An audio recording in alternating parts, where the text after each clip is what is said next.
एक धतूरे का बहुत अच्छा क्रम है महाराज, वो केवल शिवरात्रि के दिन करने का होता है। कहते हैं जिसका व्यापार ना चले, व्यवसाय ना चल रहा हो, बहुत ज्यादा कष्ट में जीवन निकल रहा हो और बहुत ही ज्यादा तकलीफ हो रही हो, तो धतूरे को हल्दी में डुबोकर शंकर भगवान को शिवरात्रि के दिन रात को 12 बजे समर्पित करें। उस धतूरे को वापस उठा लाएं 5-10 मिनट के बाद, श्री शिवाय नमस्तुभ्यम बोलकर लाल कपड़े में उसको बांधकर व्यापार वाली जगह में कहीं पर भी उसको बांध दिया जाए। व्यापार पीछे नहीं हटता, व्यापार अग्रण्य भाव में बढ़ता चले जाता है। महाराज उस धतूरे को केवल परंतु शिवरात्रि के दिन रात को 12 बजे ही किया जाए, हल्दी में डुबोना पड़ता है।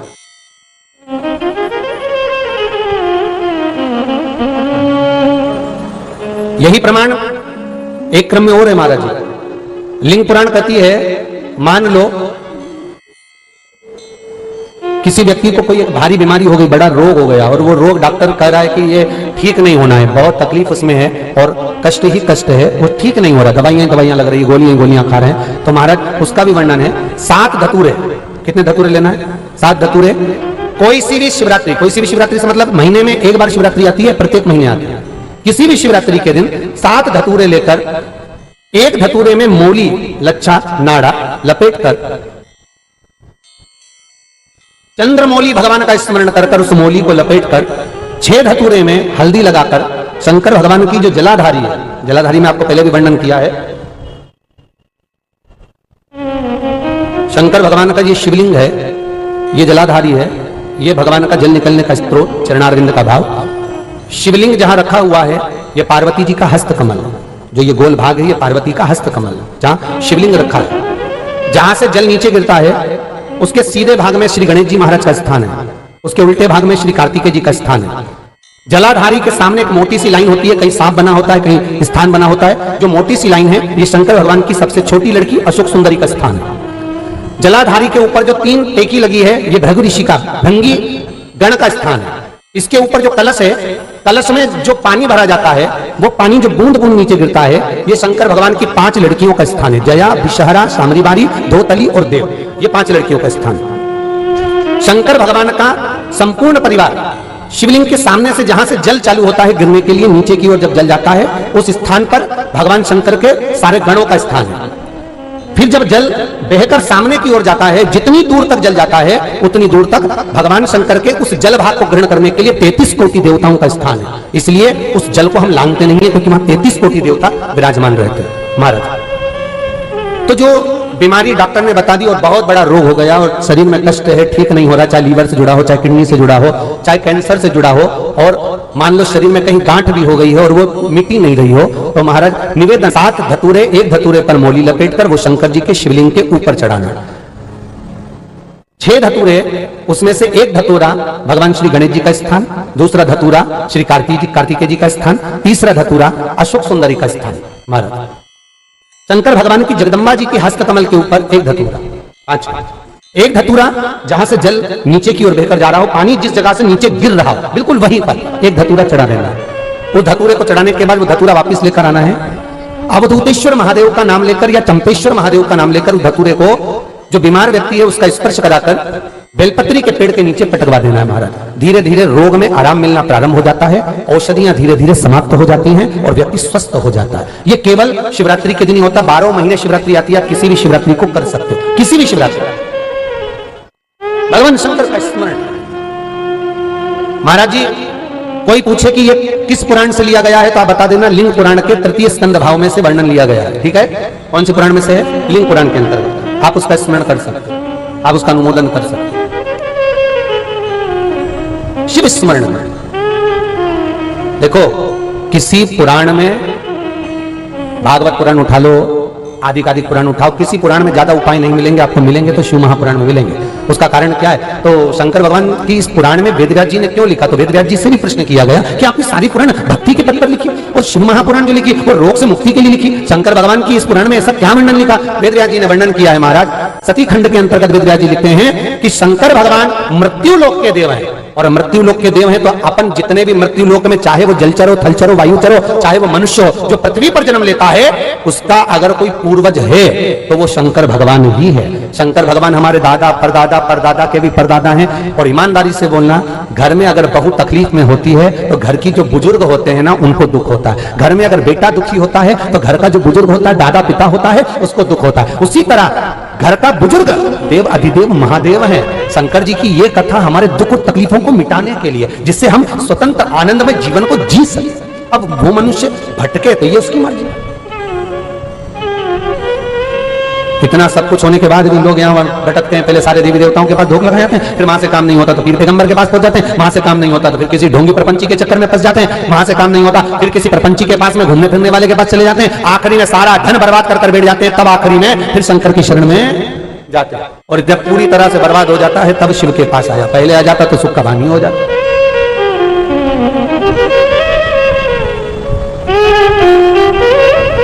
उसको समझना है, शिव का अनुमोदन, शिव का स्मरण आनंद देने वाला। बस विश्वास प्रबल, भरोसा। अकाल मृत्यु वो मरे जो काम करे चंडाल का, काल उसका क्या बिगाड़े जो भक्त हो महाकाल का। जो शंकर का उपासक है उसको क्या दुख। मान लो मैं उसको जाना है तो जाना है। अब शिव कथा कर रहे हैं, भगवान शंकर के त्रिपुंड को मस्तक पर धारण करना चाहिए। तो क्या स्त्री क्या नारी भगवान शंकर के त्रिपुंड को अपने मस्तक पर धारण कर सकती है?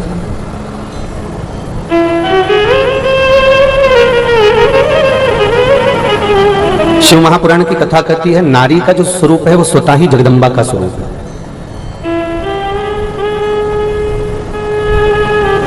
स्त्री स्वयं माता पार्वती का ही एक अंश है। और संसार के जितने पुरुष हैं, कल आपको कथा में कहा था कि भृंगी के जो श्राप दिया माता पार्वती ने कि तुम्हारे शरीर में जो माता का अंश है अर्थात पिता का अंश, एक मनुष्य के शरीर में जो पिता का अंश होता है वो उसकी हड्डियां और पेशियां होती हैं, और मनुष्य के शरीर में जो माता का अंश होता है वो मांस और रक्त होता है। तो माँ जगतजननी जगदम्बा ने भृंगी को जब श्राप दिया कि तुम्हारे शरीर में जो माता का तत्व है वो समाप्त हो जाए, तो माता का तत्व जब समाप्त हुआ तो उनके शरीर से मांस भी चले गया और उनके शरीर से रक्त भी चला गया। शिव महापुराण की कथा कहती है कि संसार का एक एक पुरुष स्वयं शिव का ही भाव है और संसार की एक एक माताएं स्वयं जगदम्बा का ही भाव है।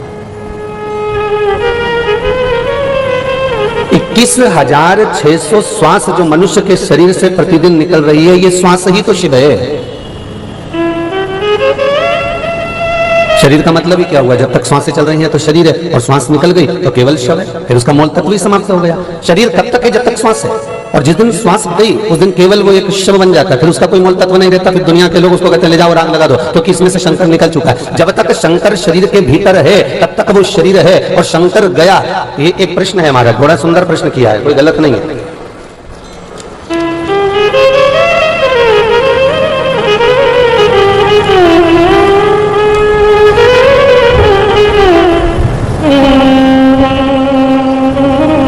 आपने कहा कि शंकर भगवान को सत्य पसंद है, राम नाम सत्य है, सत्य बोला गया है, उच्चारण सत्य का, राम नाम सत्य का केवल मृत्यु के समय पर किया जाता है। उसके अलावा शुभ कार्य में अच्छी जगह पर राम नाम सत्य क्यों नहीं बोला जाता? पहले तो ये बताओ कि मना किसने किया?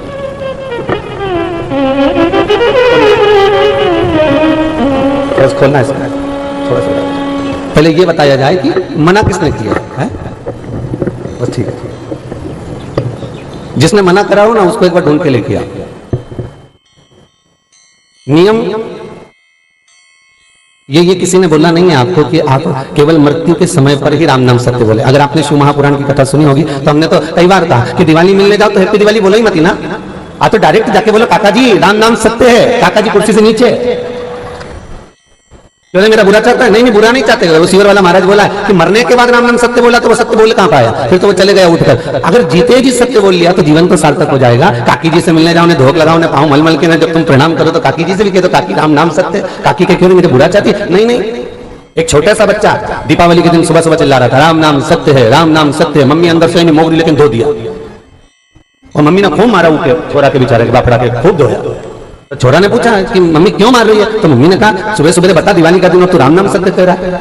अरे तो ऐसा बोलना चाहिए, तो छोरे को सिखा दो कि राम नाम सत्य है, और अपने आप बोलने लगा कि राम नाम सत्य नहीं है। सिखा कौन रहा है? हम।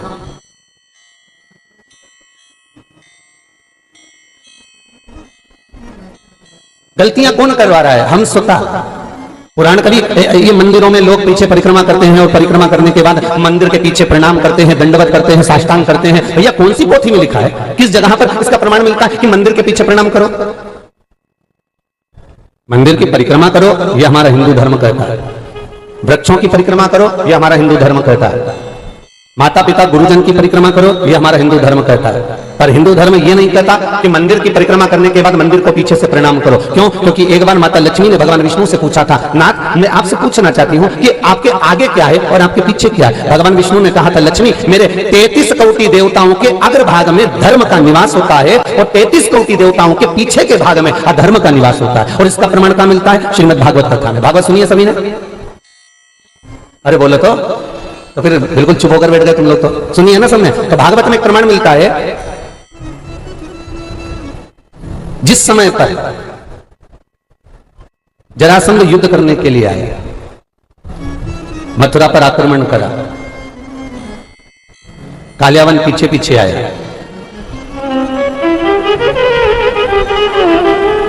और भगवान कृष्ण दाऊ जी से कह रहे हैं, दाऊ दादा आज युद्ध का मैदान छोड़कर भागना है।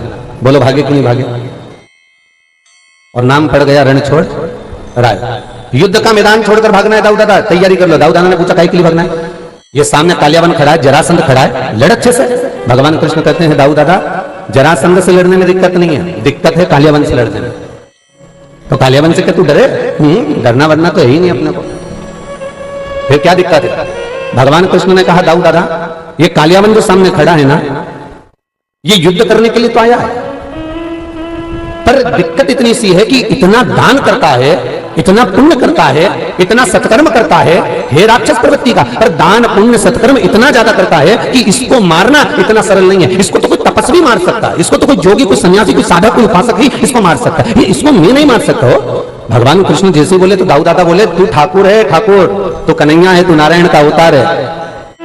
भगवान बोले नारायण का भले अवतार हूं, पर किसी तपस्वी को, किसी दानी को, किसी सत्कर्मी को, किसी भगवत भजन करने वाले को, किसी स्मरण करने वाले को, किसी पतिव्रता धर्म का पालन करने वाली नारी को, किसी भगवत भजन में डूबे हुए जीव को मैं नहीं मार सकता, ये मेरे बस की बात नहीं है। तो क्या करेगा?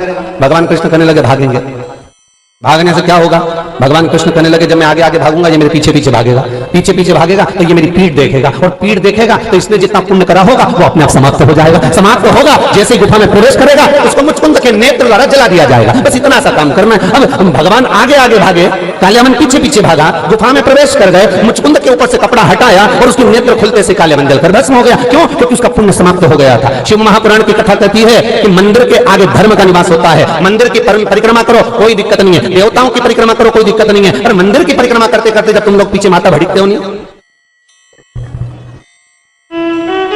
तब टेंशन खड़ी हो जाती है कि बताओ बेचारी ने 2 अगरबत्ती लगाई है, भगवान को भोग लगाया, भोलेनाथ जी के प्रसाद चढ़ाया, भगवान के मक्खन का भोग लगाया और सब कुछ अच्छा करा इसने, और पीछे आके दीवार के जब भोग लगाई तो जितना पुण्य करा था सब समाप्त हो गया। और पुण्य करने के लिए मंदिर गई थी, ऊपर से पाप लेके घर चली गई, और इतनी प्रेम से जाके सबसे कि मैं तो रोज मंदिर जाऊं, मैं तो रोज भोग लगाऊं, मैं तो रोज पुण्य करूं। अब इसके पुण्य के खाते की जब रिपोर्ट निकाली तो मालूम पड़ा पुण्य जितना करा था वो भी समाप्त हो गया, और जितना घर पे बैठ के पुण्य करा था वो भी मंदिर के पीछे धोख लगाने में।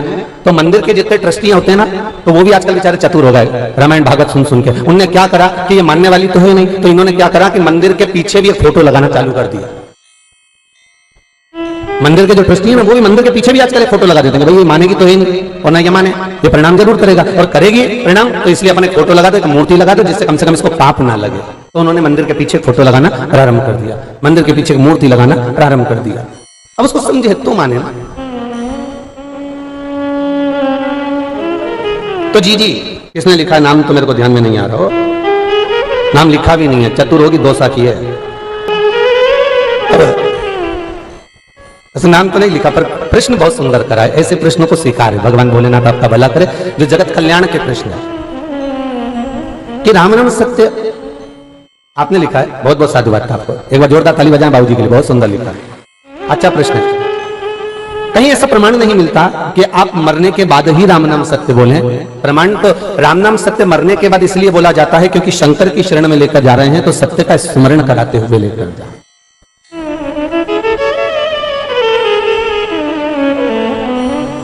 सत्य का स्मरण। स्कंद पुराण में एक प्रश्न आता है, एक प्रसंग आता है कि भगवान विष्णु का एक नाम सत्यनारायण है कि नहीं? भगवान विष्णु का एक नाम सत्यनारायण है। भगवान विष्णु का यह नाम सत्यनारायण कब पड़ा? जब भगवान शंकर का जन्म हुआ।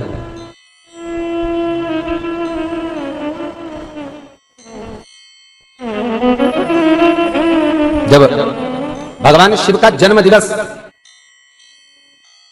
भगवान शिव का जब जन्म दिवस हुआ, भगवान शंकर का जब प्रागट्य दिवस हुआ, तब भगवान विष्णु का नाम सत्यनारायण पड़ा।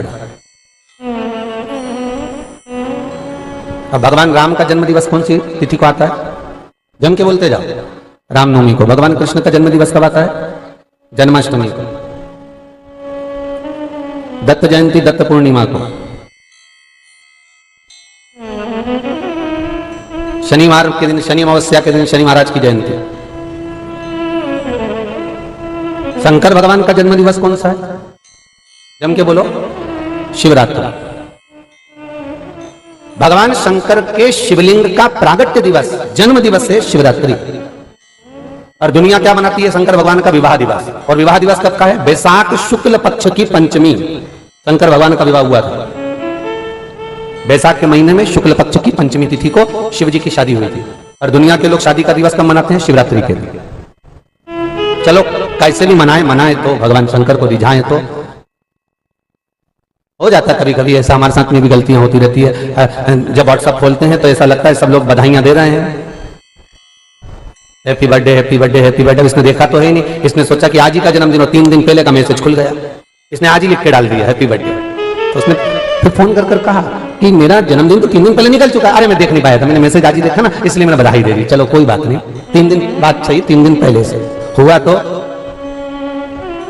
शंकर भगवान का जब एक बार ब्रह्मदेव ने भगवान विष्णु से निवेदन करा कि प्रभु ये बताओ कि मेरे पिता तो आप हो। भगवान ब्रह्मा के पिता कौन? भगवान विष्णु। क्योंकि भगवान विष्णु की नाभि से कमल के पुष्प के ऊपर ब्रह्मदेव प्रकट हुए।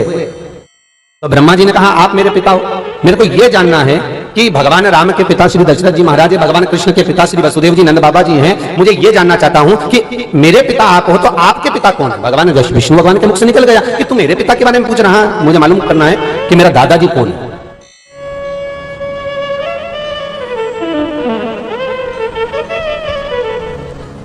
भगवान विष्णु के मुख से निकल गया कि मेरे पिताजी का नाम स्वयं भूत भावन भूतेश्वर त्रिकालदर्शी कैलाशी अविनाशी भगवान शंकर मेरे पिता हैं। वो स्वयं मेरे पिता हैं।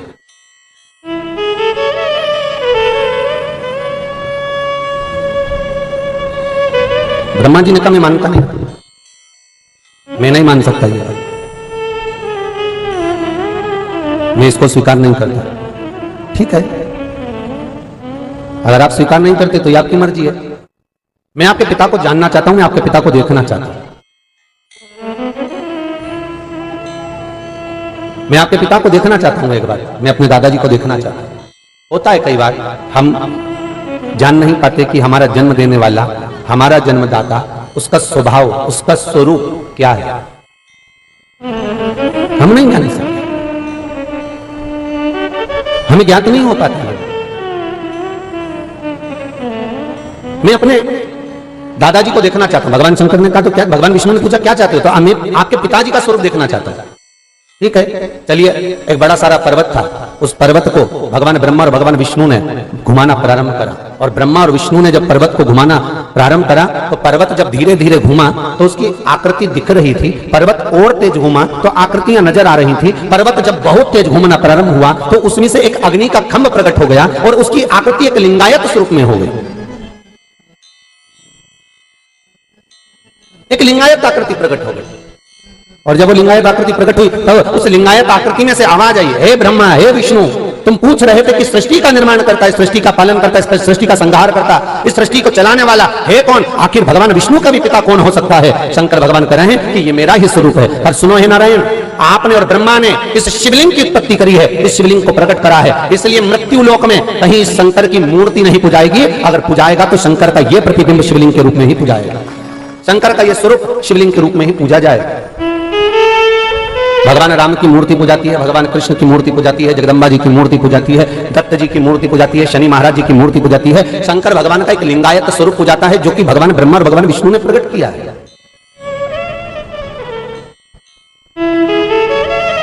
अब इसको समझने वाले तो समझ सकते हैं कि भगवान का स्वरूप है, जो नहीं समझे वो तो कह देगा हो पत्थर पर पानी ढोल रहे हैं, चढ़ा रहे हैं जल, चढ़ा रहे हैं दूध, उसका कोई महत्व ही नहीं। जो नहीं समझता,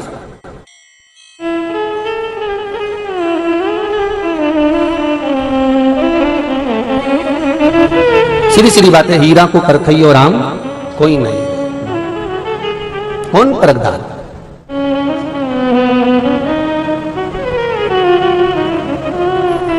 महाराज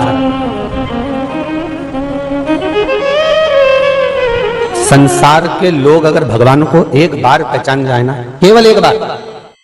आज कोई जोधपुर से विमल किशोर जी मालानी जी आए हुए थे, उनकी गाड़ी थी तो उनको जाना था, जोधपुर के थे। कल रात को कोई अपने रिश्तेदार के यहाँ रुके थे और मिलने के लिए आए थे, तो बता रहे थे वो कि गुरुदेव कामकाज में इतने लगे रहे, हम इतने लगे रहे कि हमको समय नहीं मिल पाता था, ना सत्संग का, ना भजन का, ना कथा का, ना कीर्तन का, ना स्मरण का, कोई समय नहीं था। पर लॉकडाउन से जो कथा का रसतत्व हमने ग्रहण करा है, लॉकडाउन से जो हमने कथा श्रवण करी है, उस कथा का जो मूल तत्व है महाराज जी, वो हमने प्राप्त किया। तो ऐसा लगता है कि अब कुछ पाने की तमन्ना ही नहीं रही। अब तो केवल एक शंकर का दर्शन, शिव का स्मरण, शिव का नाम जाप, शिव का मंत्र जाप, इसके सिवाय कोई तमन्ना फिर रही नहीं है,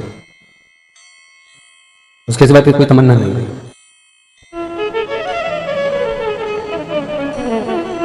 क्यों? क्योंकि भगवान शिव को पहचान के नेत्र संसार के लोग अगर एक बार उनकी आंखों पर चश्मा अच्छा चढ़ा लें तो उससे मालूम पड़ जाता है कि ये भगवान स्वयं शिवलिंग ही नहीं, स्वयं शंकर ही है।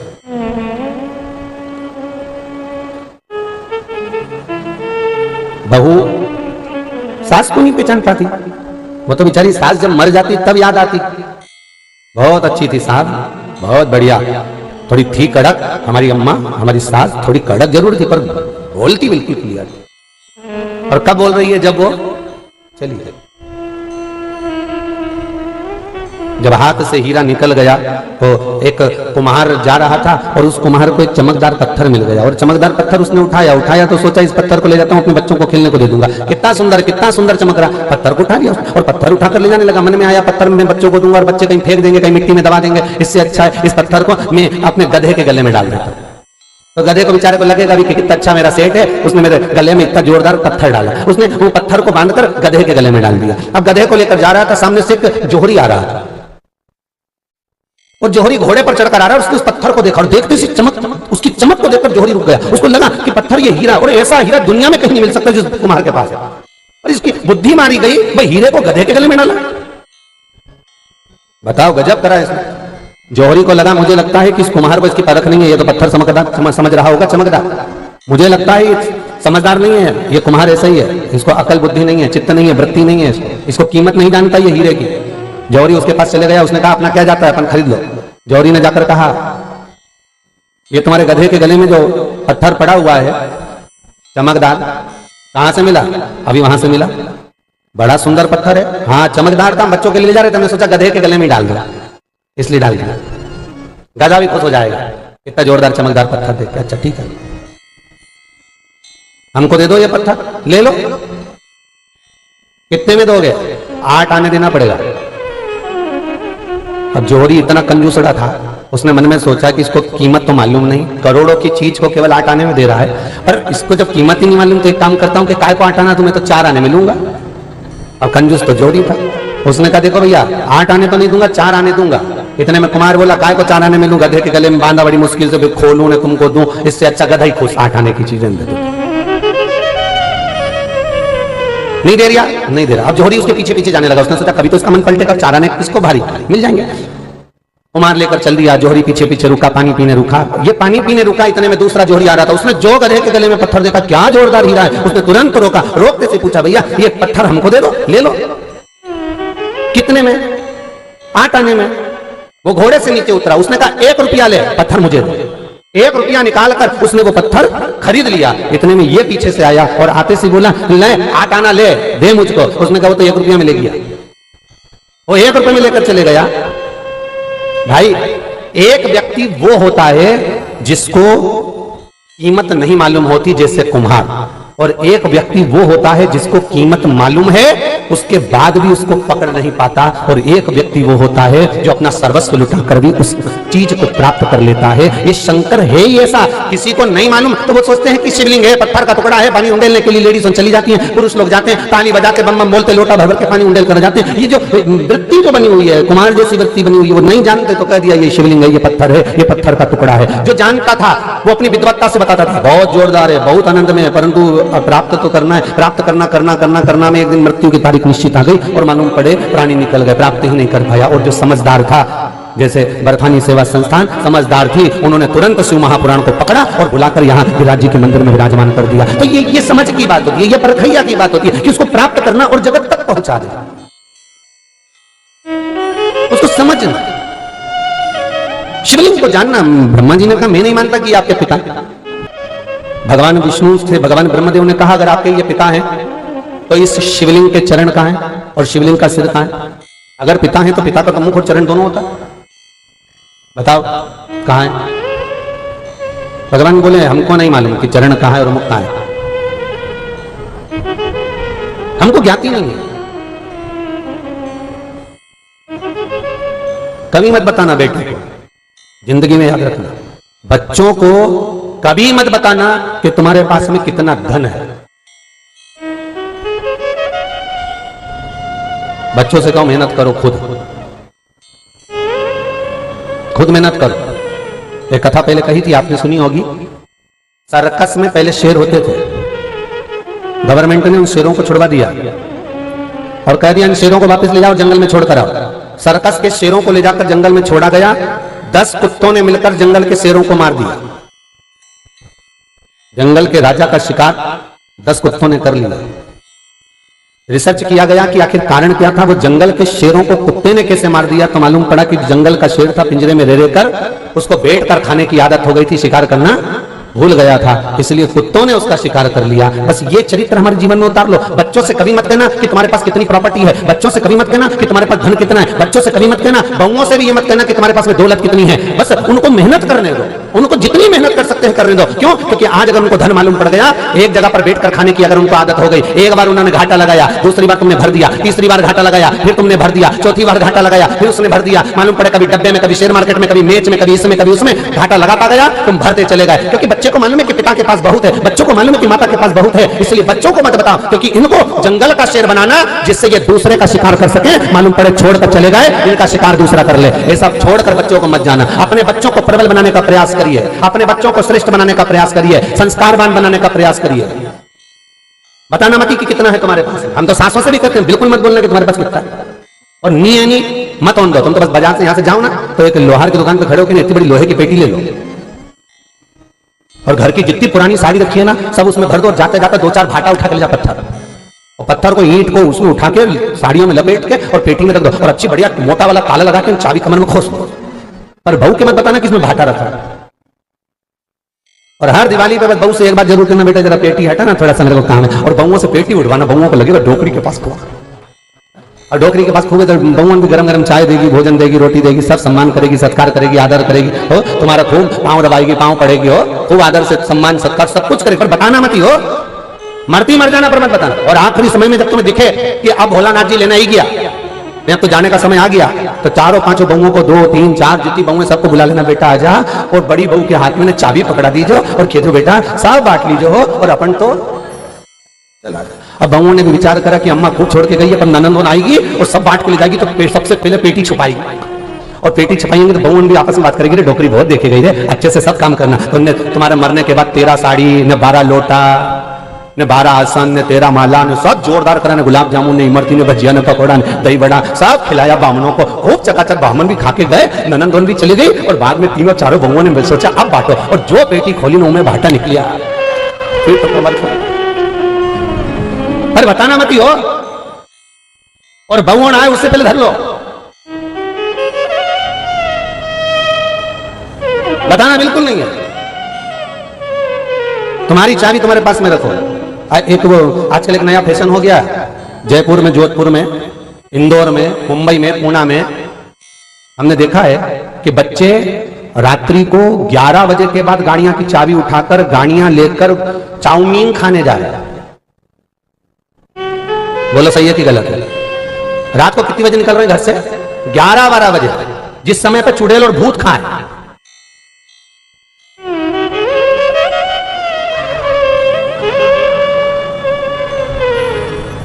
ईमानदारी से बोलो रे भैया, रात को 11-12 बजे जा रहे हो, 2-3 बजे तक तुम एंजॉय करोगे, घूमोगे फिरोगे, खाओगे पियोगे, मौज करोगे। आपको माँ को तो मालूम ही नहीं बेचारे को, और कब आए और चाबी रख के तुम सो गए। दोपहर में 11-12 बजे तक तो तुम्हारी नींद पूरी हो रही। मम्मी अगर जगाए तो बुरा लग जाए, पापा अगर कुछ कहे तो बुरा लग जाए। कितनी विचित्र है। मेरा निवेदन है घर के माता पिता से कि प्रयास करना, अपने कमरे में जब सोने के लिए जाओ तो सबसे पहला काम यह करना कि अपने घर की जितनी तिजोरी की चाबी भले तुम्हारे पास में ना हो, पर घर में जितनी गाड़ियां हैं उन गाड़ियों की चाबी अपने सिराने रखकर सो, जिससे आज के जमाने में इतनी तेज स्पीड में लोग गाड़ियां चला रहे हैं, रात को रेस कर रहे हैं, दौड़ा रहे हैं, तो ये घर में आजकल ले देखिए, एक तो औलाद होती है और वो भी औलाद का एक्सीडेंट हो जाए, निपट जाए, तो माँ बाप की क्या गति होती है?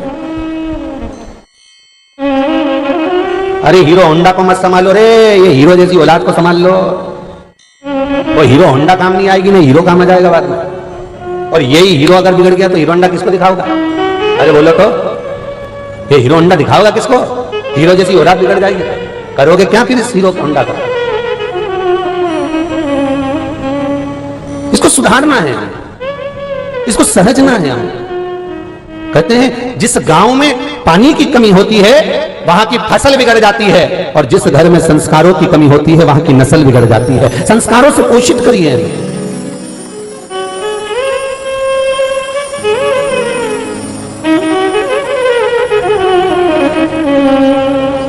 संस्कारवान। शिव महापुराण की कथा कहती है, भगवान ब्रह्मदेव भगवान विष्णु से कहते हैं अगर तुम्हारे पिता है तो इनका मुख और चरण कहां है? अब पिता को जानना कितना कठिन। घर के माता पिता को पहचानना सबसे दुनिया का कठिन काम अगर एक ही है तो माँ बाप को जानना कठिन है। बड़ी बहू कहती है मम्मी छोटी को ज्यादा चाहती है, छोटी बहू कहती है सास बड़ी को ज्यादा चाहती है, बड़ा बेटा कहता है मेरे माँ बाप छोटे को ज्यादा चाहते हैं, छोटा बेटा कहता है मेरे माँ बाप बड़े को ज्यादा चाहते हैं। किसी माँ बाप से पूछो तो एक बार जाकर कि माता पिता किसको चाहते हैं, तो माता पिता एक ही शब्द कहेंगे, माँ बोलेगी तो एक ही बात कहेगी कि मैंने दोनों बेटों को बराबर का दूध पिलाया है, इसलिए मेरे लिए दोनों बराबर हैं। पर भेद माँ ने नहीं करा, भेद पिता ने नहीं करा, भेद ये जो त्रिवेणी संगम इकट्ठा होता है ना घर में, गंगा यमुना सरस्वती, ये जब 3 घाट की देवियां आके इकट्ठी होती है ना, ये स्लो पाइजन देती रहती है।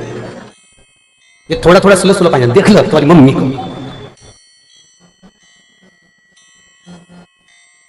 मेरे को तो पहले मालूम था डुकरिया बहुत चतुर है, सब तुम्हारे छोटे भाई को दे देगी, देख ये स्लो पाइजन है। और बेचारा वो कुछ नहीं बोलता, वो तो आराम से हेडफोन लगाए क्या बोले क्या वो बोले क्या। और जितना स्लो पाइजन एक ये दे रही ना उतना स्लो पाइजन दूसरी भी दे रही है, देख लो। मेरे को तो तुम्हारे साथ रहना ही नहीं, तुम तो मेरे को घर छोड़ दिया, मेरे तो जा रही जयपुर मेरे मायके। ये स्लो पाइजन है। धीरे धीरे धीरे धीरे ऐसा स्लो पाइजन दिया कि बच्चों की निगाह में, बेटे की निगाह में भी ये हो गया कि माँ बड़े को ज्यादा चाहती है कि छोटे को ज्यादा चाहती है। उसके खोट धीरे धीरे दिखाए गए, दिखाते दिखाते वो घर धीरे धीरे टूट गया, समाप्त। और किसी माता पिता से पूछो तो जरा एक बार कि वो किसको चाहती है। माँ कहेगी मैंने बराबर का दूध पिलाया है, मेरे लिए सब बच्चे बराबर हैं, मैंने बराबर का श्रृंगार करा, मेरे लिए बच्चे बराबर हैं, मैंने बराबर का सोना चढ़ाया इनके विवाह में, मेरे लिए बराबर है। अरे आदर करो माँ बाप का, सम्मान करो, सत्कार करो माता पिता का, जिसने अपनी रकम तोड़वा तोड़वा कर तुम्हारी बहुओं को चढ़ावे में चढ़ा दी, खुद ने नहीं पहनी, एक से बढ़कर एक कपड़े तुम्हारी बहुओं को चढ़ा दिए। सम्मान करना चाहिए, एक तरह का आदर सत्कार करना चाहिए कि उसने अपने पास नहीं रखा, सब तुमको दे दिया, सब तुम्हें प्रदान कर दिया। फिर भी कह रहे हैं वो बड़े को ज्यादा चाहे, वो छोटे को ज्यादा चाहे। हम माता पिता को पहचान नहीं पाते, माँ बाप को पहचानना बहुत कठिन है। जैसे ब्रह्मा भगवान शंकर को नहीं पहचान पा रहे, भगवान शंकर के शिवलिंग को देखकर कहते हैं कि इनके चरण का, इनका सिर कहाँ है। अरे तुम्हें चरण और सिर से क्या मतलब? तुम्हें तो भगवान के स्वरूप से मतलब होना चाहिए कि ये जिसका हम शिवलिंग का स्वरूप देख रहे हैं, ये मेरा पिता है, ये मेरा दादा है। बस इतना प्रतिबिंब याद करो कि ये अपना है।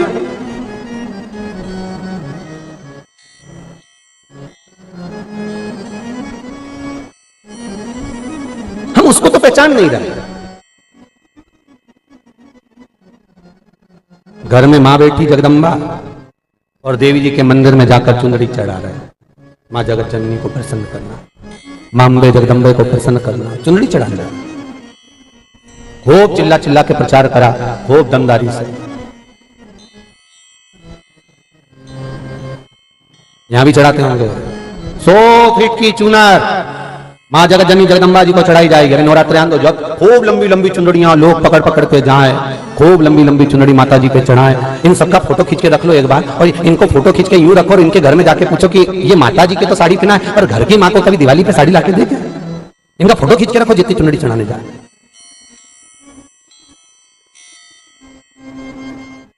घर में मां पुरानी की पुरानी साड़ियां पहनकर अपने जीवन को जी रही है, निकाले रही है।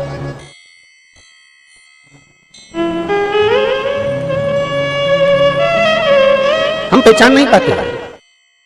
ब्रह्मा जी पहचान नहीं पा रहे भगवान शिव के शिवलिंग को। क्या चाहते हो ब्रह्मदेव? भगवान विष्णु ने पूछा तो ब्रह्मदेव कहते हैं मैं जानना चाहता हूं कि भगवान शंकर का सिर कहां है। मैं शिवलिंग में भगवान शंकर का सिर ढूंढने के लिए जाऊंगा। चले जाओ। और भगवान ब्रह्मदेव कहने लगे आप चरण ढूंढने के लिए जाओ। भगवान विष्णु चरण ढूंढने के लिए चले और ब्रह्मदेव सिर देखने के लिए चले। भगवान ब्रह्मा ऊपर जाते गए जाते गए जाते गए जाते गए और भगवान विष्णु नीचे जाते गए। पाताल तलातल रसातल में जब भगवान विष्णु पहुंचे, भगवान के चरण नहीं मिले तो भगवान विष्णु समझ गए कि भगवान के चरण ढूंढना कठिन है, पिता को जानना बहुत कठिन है। भगवान विष्णु वापिस आ गए। ब्रह्मा जी जाते गए जाते गए जाते गए, आगे जाते जाते उनको एक केतकी का फूल मिल गया। केतकी के फूल को देखा तो ब्रह्मा जी ने पूछा कितना सुंदर फूल है, एक केतकी के पुष्प, तू मेरे साथ नीचे चल। और भगवान विष्णु के सामने चलकर कह देना कि ब्रह्मा जी को भगवान शंकर का सिर मिल गया। केतकी के फूल ने बोला कि मैं झूठ क्यों बोलूं? व्यक्ति झूठ जब बोलता है तब उसमें उसका कोई फायदा होता है।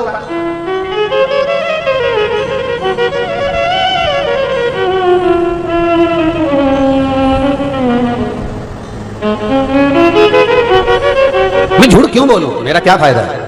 केतकी के फूल ने कहा अगर आप चलकर बोलोगे, ब्रह्मा जी कह रहे हैं केतकी के पुष्प तू चलकर अगर नीचे बोल देगा एक बार कि ब्रह्मा जी को सिर मिल गया तो मैं सारे देवताओं पर तुझे चढ़वाऊंगा, तुझे सुगंधित बनाकर रखूंगा। भगवान केतकी के पुष्प ने कहा ठीक है चलो बोल देता हूं। और मेरी बात अगर ब्रह्मदेव भगवान शंकर ने भगवान विष्णु ने नहीं मानी तो इतने में भगवान ब्रह्मा ने कहा चिंता मत करो, सामने से गौ माता आ रही थी, उसको रोक लिया। है गौ माता इधर आओ जरा। गौ माता बोली हाँ प्रभु बोलिए क्या बात है? ब्रह्मा जी ने पूछा गौ माता कहाँ जा रही हो? बस थोड़ा भ्रमण करने के लिए जा रही है। आप हमारे साथ नीचे चलोगी क्या? क्यों? चलकर एक बार भगवान विष्णु के सामने कह देना कि ब्रह्मा जी को भगवान शंकर का सिर मिल गया। देखो व्यक्ति स्वयं की अभिमतता स्थापित करने के लिए, स्वयं का तत्व स्थापित करने के लिए एक असत्य की सीढ़ी पर भी चढ़ जाता है।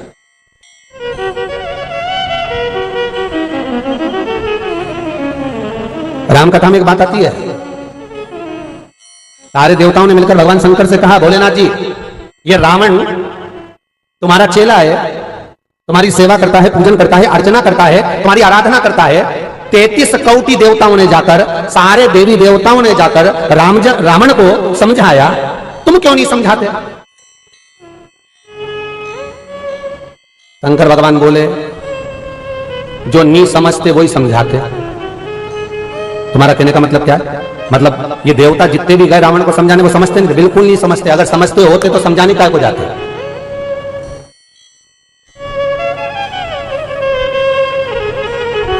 हम ये अच्छे से जानते हैं कि ये किसी से नहीं समझेगा तो समझाने की जरूरत क्या? अरे बोलो तो सही है कि गलत है? पर दुनिया के लोगों की आदत रहती है खूब समझाने का प्रयास करेंगे, जब मालूम है समझेगा ही नहीं तो क्या समझाना? उसका अभिमान कितना था लंकाधिपति रावण का। जब जब शंकर जी के सामने जाता था खूब हंसता था, जोरदार तरीके से खूब ठाका लगा लगा के हंसता था। तो एक बार ब्रह्मा जी ने पूछ लिया भगवान शंकर से कि तुम्हारे सामने खड़े होकर हंसता क्यों? और तुम्हें देख देख कर कहता है भोलेनाथ देखो मुझको, शंकर जी देखो मुझको। शंकर जी ने ब्रह्मा जी से पूछा तो ब्रह्मदेव ने पूछा ये बार बार ऐसा क्यों कहता है कि देखो मुझको? भगवान शंकर बोले हमारा चेला है।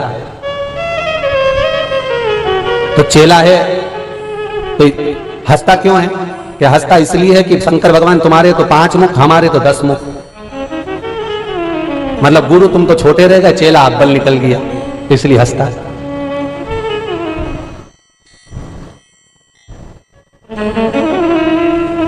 शंकर भगवान से पूछा कि ये बताओ कि ये रावण में अकल मकल नहीं है क्या? क्यों, हुआ क्या?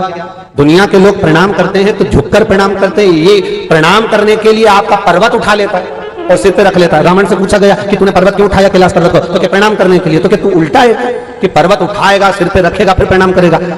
रावण कहता है मैं किसी के सामने झुकना पसंद नहीं करता, इसलिए मैं झुक के प्रणाम नहीं करता, मैं तो उठा के सिर पे धर लेता हूं। भगवान शंकर ने कहा ऐसा चेला पाया है तो गुरु की दशा तो तुम जानते ही होगे कि गुरु कैसा है। अपने को नहीं बोलना, तुम तो समझाओ भी मत, जो हो रहा है होने दो बस। क्या किसको रोई है, जम के बोलो, चादर तान के सो आग लगे बस्ती में, अपन रहो मस्त। अपने को बोलने की जरूरत ही नहीं, हम समझाओ उसको, जो समझ जाए उसको क्या समझा। एक अच्छे से अच्छा पति भी अपनी पत्नी को समझाता ना, पत्नी एक शब्द बोल देती ना, तुम चुप रहो मुझे सब मालूम है, तो बेचारा पति भी समझाना बंद कर देता, ये तो पढ़ी लिखी आई है, अब इसे क्या समझा। और एक 2 बार बोल देती तुम क्या जानते हो, तुम्हें क्या आता है, तो बेचारा पति भी समझ जाता है ये सब इंजीनियर भी यही है, डॉक्टर भी यही है, सीए भी यही है, मिनिस्टर भी यही है। और फिर तो पति बेचारा कुछ नहीं बोलता, मन अंदर ही अंदर मन में बस आरती गाता रहता है, अम्बे जगदम्बे। अब पत्नी कहती है मंदिर चलो मेरे साथ में, तो पति मन में सोचता क्या करूंगा जाके, तू है तो क्या करूं जाके। जब तू बात बात में कहती है तुम समझते ही नहीं हो, तुम्हें तो अकल ही नहीं है, तुम तो जानते ही नहीं हो, तुमने मुझे पहचाना ही नहीं है। पति बोले 18 साल तुझे पहचानने में लग गया, 18 साल से।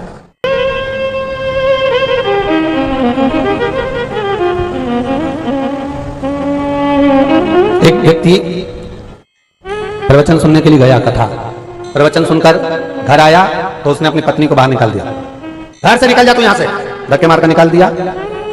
दूसरी को घर में लिया।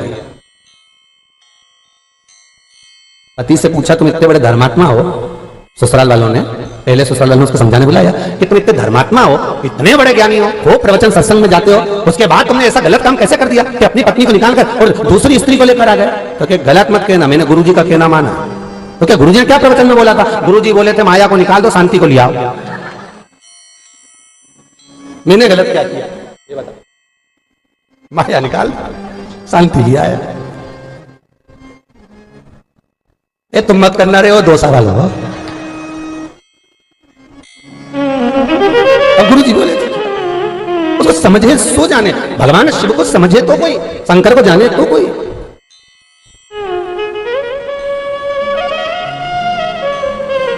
और जिस दिन भगवान को हम जान जाए महाराज, उस दिन जीवन का सर्वाधिक सुख का अनुभव वही हो जाता है।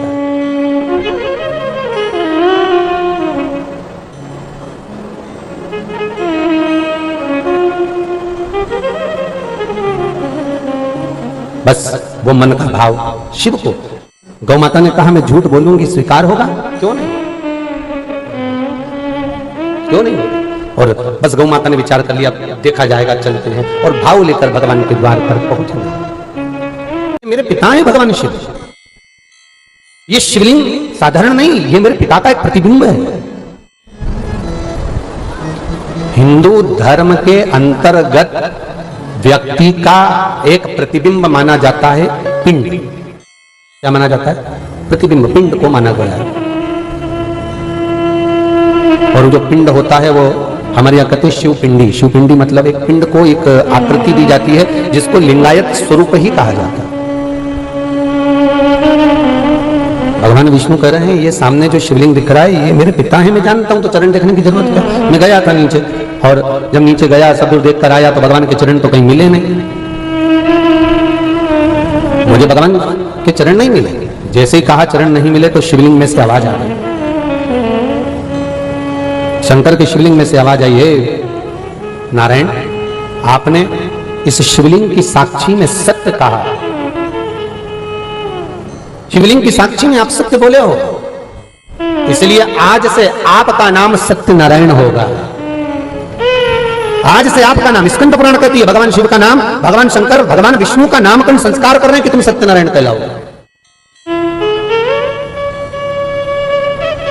सत्य सत्यम शिवम सुंदरम।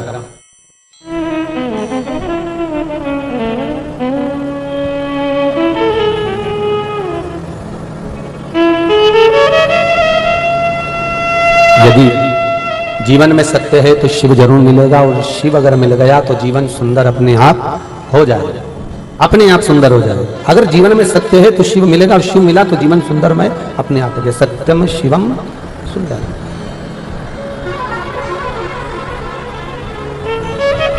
भगवान विष्णु ने पूछा, आप बताओ क्या आपको भगवान का सिर मिल गया? ब्रह्मा जी बोले बिल्कुल, मैं तो थोड़ी दूर पर गया था और ब्रह्मा जी का सिर मिल गया मेरे को। भगवान विष्णु का, भगवान शिव का सिर मिल गया, मस्तक मिल गया।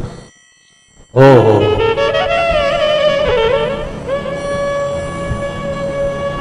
आकाशवाणी हो गई शिवलिंग में से, और आकाशवाणी होकर कहा, ये ब्रह्मा झूठ बोल रहा है।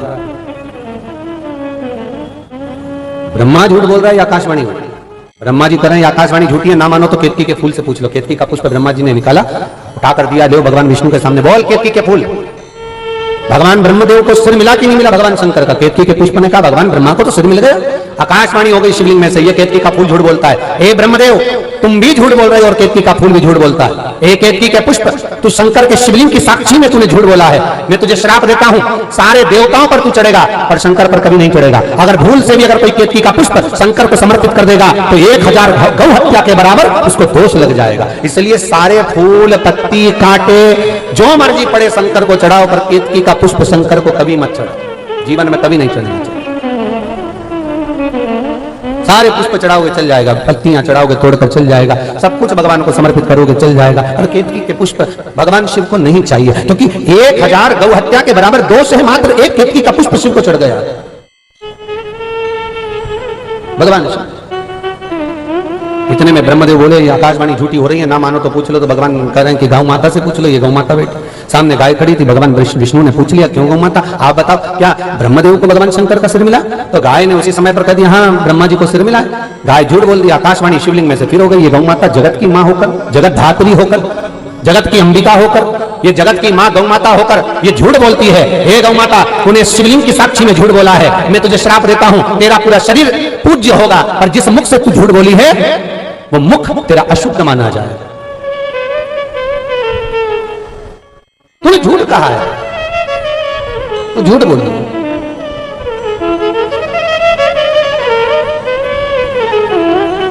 महाराज,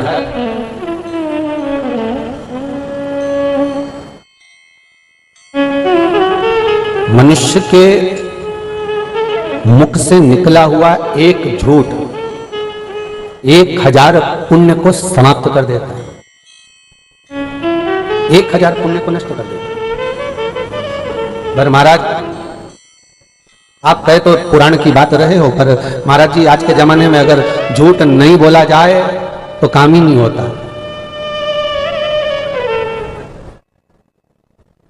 सही है ना जी? बोलो तो रही। चलो, तो अगर ये बात भी सही है, मान लेते हैं कि अगर झूठ नहीं बोलो तो काम नहीं होता। हमारा तो एक निवेदन है, अगर आप स्वीकार करें तो बोलना हमारा फर्ज है, आगे आपकी मर्जी है। जितने भी टीवी चैनल के माध्यम से देश विदेश में बैठकर इस पावन कथा को सुन रहे हैं, उनसे भी निवेदन है, आप बोलो, झूठ भी बोलो, मना नहीं, ठीक है, करो। पर 7 दिन में कोई एक दिन ऐसा निकाल लो कि इस दिन में सत्य ही बोलो, ठीक है। महीने में एकादशी कितनी होती है? जम के बोलो, 2। सत्य बोलने के लिए हम तो आपसे एक दिन मांग रहे हैं, मात्र एक ऐसा दिन निकाल लो कि आज मैं सत्य ही बोलूंगा, इसके सिवाय कुछ नहीं बोलूंगा। अब कहोगे महाराज जी सत्य बोलना है तो हम घर से बाहर जाकर रह लें, तो क्योंकि घर में रहेंगे और सत्य बोला मान लो, क्योंकि कई बार पत्नी भी आकर पूछ लेती कोई ना कोई बात ऐसी, मैं कैसी लग रही, भले अच्छी नहीं लगे, पर अगर उसने सत्य बोल दिया तो कि तू ऐसी लग रही जैसे मुझे डरा रही, तो कई बार हो जाता है। एक पत्नी तैयार होकर पति के पास जाके पूछा, नई साड़ी पहनकर, क्यों जी कैसी लग रही, कैसी लग रही? अब पति बेचारा अच्छे मूड में था, बोलना नहीं चाह रहा था, उसने कई कथा में सुन लिया था कि सत्य बोलना चाहिए। अब बोले तो बोले क्या, मैं कैसी लग रही, मैं कैसी लग रही? पति के मुंह से निकल गया, ऐसी लग रही जैसे हरी घास में भैंस चल रही। अब बोले क्या सकता है, तो कहे गुरु जी अगर आप बोले तो हम सत्य तो बोल लेंगे, पर एक निवेदन है कि हम गांव के बाहर जाकर कहीं एकांत में बैठकर कहीं रहकर एक दिन सत्य बोलने का प्रयास करेंगे। घर में रहेंगे और उसने कुछ पूछ लिया और हमारे मुख से निकल गया सत्य, तो आप कहो तो हम ये कर सकते, तो तुम्हारी मर्जी पड़े जैसे करो, पर एक दिन तो ऐसा निकल, चलो एक दिन भी जाने दो, हम तो करें एक दिन भी जाने दो, 1 घंटा चलेगा? है पक्का?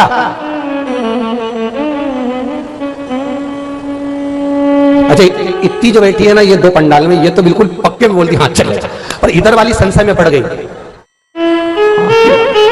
पकड़ा गए तो 1 घंटा भी सोच में पड़ गया कि 1 घंटा सत्य बोले कि नहीं बोले। चलो अच्छा ठीक है, 1 घंटा भी जाने दो, ठीक है, वो भी नहीं बने, आधा घंटा ले लें हैं कि 1 घंटा चलेगा? पक्का? बस तो फिर दीन बंधु दयालु दया कीजिए, कल से जो 1 घंटा सत्य नहीं बोले उसे उठा लीजिए। जो 1 घंटा ही सत्य नहीं बोले तो रख के करेगा क्या ऐसे? भगवान माताएं सोच रही है तो भैया आज ही जम के खा लूंगी, कल हो सकता है 1 घंटा सत्य नहीं बोल पाई, निपट गई तो। पर बोलो रे भाया, सत्य बोलने में कुछ नहीं जाता हो, प्रेम से सत्य की ओर अगर हो थोड़ा लगेगा लोगों को, थोड़ा चोट पहुंचेगी, पर सत्य बोलने में कुछ नहीं जाता। जो बोलना है भाई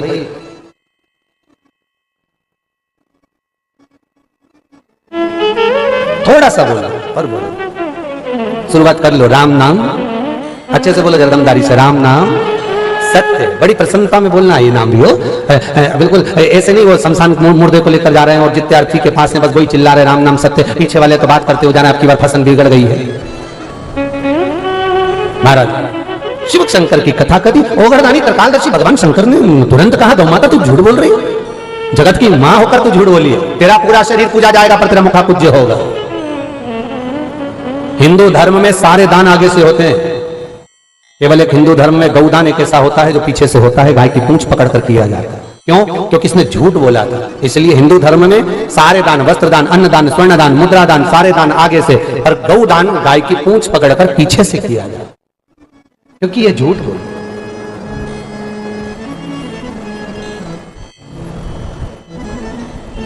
केवल एक झूठ बोलने वाली गाय का दान आज भी पीछे से होता है।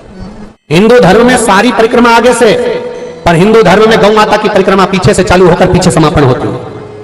पूंछ से चालू होगी, पूंछ पर समापन होगी। गाय की परिक्रमा कभी आगे से चालू होकर आगे समापन नहीं होगी, क्योंकि ये झूठ बोला। अब विचार करो, गाय ने एक बार झूठ बोला तो उसका दान पीछे से हुआ, गाय ने एक बार झूठ बोला तो उसकी परिक्रमा पीछे से हुई, और तुम तो दिन भर मोबाइल पे झूठ बोलो, बेटी कथा में के मैं तो बाजार में तो के दुकान पे तो के मैं वहां पर दिन भर 15-15 मिनट में 10-10 मिनट में इतना झूठ कि भगवान भी चक्कर में पड़ गया, इसका कई होगा रे कालिया, भगवान भी सोच में पड़ गया कितना झूठ बोले, इसका होगा क्या। सत्यनारायण जी की कथा करवा दिया, पंडित जी पोथी बांट रहे, उसमें भी झूठ बोल रहा, बस 15 मिनट में पहुंच गया, 1 घंटे में पहुंचा। झूठ क्यों बोलना भाई?